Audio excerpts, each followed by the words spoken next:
Your hosts are here, Sammie and Michelle. By the end of this podcast, you'll know them well. Adulting, navigating the journey of life. Careers to relationships, pain and strife. Put down the rule book, rethink the status quo. If there's another direction you wanna go, find purpose, passion and mastery in all that you do with Status Post Adulting. Hey, Status Post Adulting family! This is Sammie and Michelle, and you're listening to the 41st episode of Status Post Adulting, where we are going to be talking about FU money. But first, let me check in with my co-host Michelle. How are you doing, Michelle? I'm good, Sammie. How are you? I'm doing really good. This past weekend, I got to visit one of my friends from PA school, Jess, which was super fun. She's living in Durham right now in North Carolina, and we did a haunted history ghost tour, which was super fun, especially since, as you all know by now, I love Halloween and I love spooky things, so it was just super fun. Did you see any ghosts? No, to be honest, I didn't see any ghosts, but I did feel like I could have seen some ghosts. Do you want to see them? Obviously, I would like to just see them from afar, but like not super close up. Speaking of ghosts, we did also watch Casper, the Friendly Ghost. Very, very interesting to watch it as an adult. No wonder you thought you'd want to see a ghost then. I don't think ghosts are like Casper. They're very scary. Some are like Casper. Not all ghosts are mean. I definitely think it's a requirement. You have to be mean. If you're happy, you wouldn't be haunting the earth. It was kind of funny because Casper is a super friendly, nice ghost, but then he has these 3 aggressive uncle ghosts who are really mean. And I'm like, see, ghost family are just like human families. A lot of family baggage. A lot of follows you to your death. Like, okay, I know I'm being really nice right now, but you got to keep your act together because soon the rest of my family's going to be in here and they're not as nice. So please get your together. So my family, I love them. They have some questionable opinions. They're a little bit aggro. They might do some things that some people might say are mean, but deep down, they're good people. Yeah, but just be on your best behavior. I'm glad to hear you had a good weekend regardless. Thank you, Michelle. Yes, it was a lovely weekend. And another thing that was super exciting about it is my friend Jess is pretty into finance as well. So it was just nice to have another friend who was like, oh my God, consumerism is terrible and I just want to save my money and have a safety net and have wealth and have FU money. Seamless. Thank you. This week, Sammie and I wanted to talk about FU money. We may have dropped mentions of it before, but it's a good topic to go into and talk about conceptually. Part of the reason why I think is when you talk about things like financial independence or retire early, sometimes those are more long-term goals that people don't care as much about. But I think the concept of FU money really resonates with a lot of people, and it definitely resonates with me. Yes, Michelle. And by FU money, we mean Freedom Unlimited money. You money, Sammie. Freedom Unlimited is the PG version that the podcast Choosify uses. So if you're discussing it with people who need a PG acronym, Freedom Unlimited is the way to go. Are you talking about 13-year-olds? For everyone else, it's FU money because it's the kind of money that you need to say you. I love it, Sam. But for the sake of this podcast, we will continue calling it FU money. Yes, Michelle. And we should probably start with what is FU money? FU money is when you have enough money to get yourself out of a bad situation without having to worry about the financial consequences. Yes, there's emergency funds. Yes, there's a financial independence number. FU money, it's more based on a feeling. It's just when you know that you feel like you have enough money that you can say, you know what, I'm not dealing with this situation anymore. And then you office space it out of there. Next thing you know, you and your friends are all smashing printers on the lawn because you're not dealing with it anymore. You're just not dealing with it. Not status post adulting advice for quitting your job, but an option if you wanted to. And I agree, Sammie. FU money, a lot of times people think specifically in, say, a work environment where I guess the most dramatic version of this is you're sick of your job, you're sick of them telling you what to do, you don't got anything lined up, and you're like, F you, I'm leaving, I'm quitting, you're not getting 2 weeks notice, I am out. Exactly, Michelle. We do encourage happy, healthy conversations in any kind of work experience, but I do think there have been times in a lot of people's lives where you're in a situation, whether it's work or not, and things start to go south, there are unexpected changes, and you feel stuck because you need that paycheck. It's super normal to want to keep making money so that you can pay your bills and continue supporting yourself and potentially your family. That's so true, Michelle. And I think the opposite of that is way more common. People really despising or hating their jobs or the situation that they are in, but they cannot leave that situation because they just do not have enough money saved up to comfortably leave. And those situations, they can happen to people of all different income types. If you don't have that money saved up, you just can't make decisions like that on the fly or on the whim. I totally agree, Sammie. In a country where a lot of people say that they cannot afford an unexpected $400 situation, a lot of people are not in a position where they can leave their job tomorrow. That's so true, Michelle. And another thing about FU money is you start to get the confidence of FU money even before you start doing anything dramatic, like leaving your job. Once you start building up enough of a savings, you feel a little bit more confident to point out things that are bothering you or encourage changes at your work. And in a weird, almost ironic way, it makes you a better employee because you kind of have the balls to stand up for yourself and be like, you know what, I think that we actually shouldn't put up with that, or actually I think this should be different. And then your coworkers and the people you work with and work for respect you because they know that you're going to openly share your opinion and you're not going to be a coward.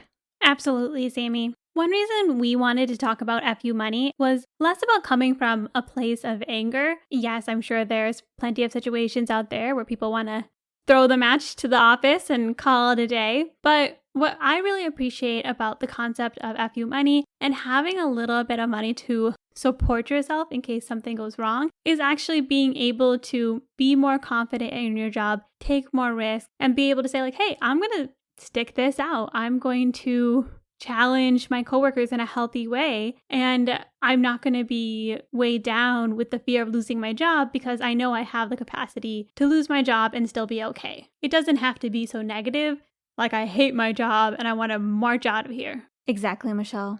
People might be like, why is this meek girl so willing to stand up for this right now at this workplace meeting? Well, it's the equivalent of big energy. You got a lot of money and you're not really worried about people being like, you know what, we can fire you and we can hold that over your head. You don't have to suck up to anybody. You can freely speak because at the end of the day, you can go on without this job if needed. A colorful analogy, Sammie. And I appreciate your foray into pop culture. Thanks. I will speak more from personal experience. I remember when I was having a really difficult time at my last job. There were a lot of changes going on that were really, really crazy. And I didn't feel like I had gotten everything I had out of the job opportunity. And I really, really felt like I could challenge myself and still learn and grow a lot more in that opportunity. And so I was like, I'm going to double down. Like, I'm staying here. I'm going to work hard. If they want to get rid of me, they can get rid of me. But as long as they're willing to have me, I want to try to better myself and see if I can really take myself to the next level. And I remember one of my coworkers, one of my friends, asking me as he was leaving, kind of concerned, like, hey, I just want to know, like, are you financially okay if something happens? It was very sweet. But I was like, oh, yeah, no, I'm not worried. Like, I know I'll be able to bounce back if something happens. I have a lot of safety nets in place that I think that will sustain me long enough until I need to find my next opportunity if something does happen. And that's when I actually really appreciated FU money because, once again, it wasn't me saying you to my employer. It was actually the opposite. I was like, hey guys, still here, really want to figure this out. And it worked out really well because I was able to learn more, better myself, and my superiors were able to see that. And I think they really appreciated it. However, if I had more financial insecurity and felt like I had to interview at the same time, there's no way I would have been able to take the time to put some extra effort into my current job if I was also spending time looking for a new job. And so I really appreciated in that moment being able to know that I could stick through something as long as I wanted to, and I had control in that situation, no matter what ended up happening. That's so true, Michelle. FU money doesn't always have to be about leaving your job. It can be about staying at a job where you're not necessarily super proficient or the best employee there. It can give you the opportunity to stay in situations where you are learning a ton because they're more new or novel situations for you without having to worry about whether you're going to get fired or you're going to lose your job because, once again, you know that you're financially okay. Exactly, Sammie. And I think the key is that this happens a lot in new jobs. I was just talking to a friend recently and they started a new job and there's a lot of unknowns and unexpected things and sort of this idea of, did I make the right choice? Do I see this through? Is something going to happen? And I was saying hey, you have this great opportunity to learn every day. There haven't been any major red flags thus far. You're getting paid to show up every single day. And if anything does happen, I know you're going to be okay. And I know you have created a situation for yourself where you have a safety net in case something does happen. And I think that itself ends up taking away such a stress and an anxiety when you're starting a new job. That's right, Michelle. The point you bring up about the new job is really good because I think a lot of times people don't want to switch their job unless they know it's going to be absolutely perfect and they feel like they will 100% love it and they will 100% do well at it and they will 100% be a valued employee. But that prevents us from taking risks because, of course, the jobs that we feel like we're going to be great candidates for are jobs that are probably places where we're not going to learn as much as somewhere where we're going to feel uncomfortable and we're going to feel pushed. At the same time, if you don't have enough money to sustain yourself, you're going to feel very uncomfortable making those kind of switches for reasons beyond your abilities. You're going to be worried that if something happens to your job, you're not going to have the financial resources to sustain yourself. That's exactly right, Sammie. And so I think it's important to make a quick distinction here, which is what is the difference between FU money and, say, an emergency fund, which we define as having at least 3 to 6 months worth of money to support yourself in case something happens and you're not able to work. You can still cover your bills and your basic expenses. That's a good distinction, Michelle. And the funny thing is I think that the amount of money that you need for FU money really depends on your risk tolerance. Somebody with a high risk tolerance may feel like they have FU money when they have 1 month saved up because, hey, if they can live for 1 month, they feel pretty comfortable. Versus other people may not feel like they have FU money until they have 4 or 5 years saved up. That sounds like a lot, Sammie, but I think you're right. I think it is all about your mentality. And also, I think why it's important to know how much money you do have across your investments and how liquid that money is. Because for me, when I was just saving money and putting some of it in investments and moving it around maybe in the right places, but not really adding it all up and seeing what I had, that made me live in a constant state of financial uncertainty because I never really knew if I was overspending or underspending or within my budget or whatever it is. When I actually sat down and took stock of the money that I had, it really was able to give me a sense of, okay, if something happened, this is how long I could last. And it made me realize, wait, actually, I can take some more risks in my life. I can take a little bit of extra time off if I want to because I have more financial stability than I wanted. And also in my case, that I should move more of my savings into my investments, but because I have no risk tolerance when it comes to my emergency fund. But I do like to have a little bit of cushion. I don't want to have only my emergency fund. I'd rather not touch that unless it's a true emergency. Exactly, Michelle. And that's another reason I recommend tracking your net worth. When you track your net worth, you can watch it grow and you actually know how much money you have. And not only is it super fun, like one of my favorite things to do every month, but it really gives you a new perspective on that confidence because a lot of times we'll be saving and we will not realize how much our money has grown. But if you track your net worth, you have that reminder every month that, hey, you know what? You're good for X number of months or X number of years. And that can really change your confidence level. Definitely, Sammie. And it doesn't even have to be an FU situation. Maybe you're thinking, hey, I'd love to take a sabbatical. I'd love to travel. I'd love to take some time off. a lot of those things actually don't cost as much money as we think they do. And we just have this idea of this far off goal or adventure that we can go on without realizing that we might already have the money to do what we want to do. And if we want to quit our job or even ask for some time off, then we have the flexibility to do that and can take a little bit of a financial hit if necessary. So, Michelle, takeaways for this episode. I think one of the takeaways is track your net worth. Because yes, having a vague sense of how much money you have can increase the feeling of FU money, but when you literally track your net worth, you will have a much stronger sense of the F and the U. The F and the U, exactly. I agree, Sammie. A takeaway is also that having a little bit of financial stability, having some money saved up or money invested, actually gives you some flexibility, some confidence, some swagger, if you will, at your work. I just want to say, Sammie and I do not promote being an a-hole at work. No. We are not those kind of people. But I do think we live in so much fear sometimes when it comes to our work, and crazy things can happen. But we can feel like we have so much more control, even if we like our jobs, knowing that we are able to take care of ourselves and even live in financial abundance if we decide to leave our security net. And Michelle, I know we talked a lot about examples related to work, but another example could be related to housing. For example, if you're living with roommates or you're living in a situation that you don't like, you can move. You can change things when you have FU money. You don't have to tolerate whatever you had previously agreed to. FU money gives you that freedom to change your mind and switch your path without having to have everything perfect lined up. That's a great point, Sammie. FU money is about creating some independence for yourself so that you can make decisions that are the best for you and your loved ones, whether or not that's related to your work. Well, Michelle, this brings us to this week's Content Corner. Do you have anything you would like to share? Actually, Sammie, I do, because I just finished Angela Duckworth's Grit. Oh my God, I am literally obsessed with Angela Duckworth. I would love to meet her one day, and if she for some reason listens to this podcast, please email us at statusposadulting@gmail.com because we are dying to meet you. Or we can email her too. I'll let her know how much I love her book.